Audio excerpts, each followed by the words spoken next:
Η επόμενη μέρα της παραίτησης της Λιζ Τρας βρίσκει τη Βρετανία για άλλη μία φορά στο κενό και τους Βρετανούς να αναρωτιούνται τι ακολουθεί. Οι εσωκομματικές διαδικασίες για τη διαδοχή έχουν ήδη ξεκινήσει.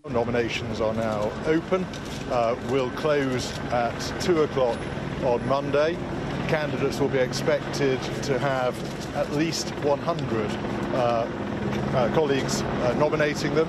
Αυτή τη φορά οι υποψήφιοι μπορούν να είναι τρεις και αυτοί, σύμφωνα με το βρετανικό τύπο, είναι ο πρώην Υπουργός Οικονομικών Ρίση Σούνακ, που φαίνεται να είναι μπροστά με 55 υπογραφές, ο Μπόρις Τζόνσον με 34 υπογραφές και η Μπεν Γουάλας με 16. Rishi Sunak is as well placed to deal with those as Boris Johnson. He's spent enough time on the international circuit for people to have got to know him, and he will carry proper authority. Ο Μπόρις Τζόνσον όμως δέχεται μεγάλο εσωκομματικό πόλεμο, με αρκετούς συντηρητικούς βουλευτές να απειλούν ακόμα και με παραίτηση εάν επιστρέψει. Although Boris Johnson's been cashing in on his fame with speaking engagements in the US, allies say he's now breaking short a Caribbean holiday to fly back and wants to run again.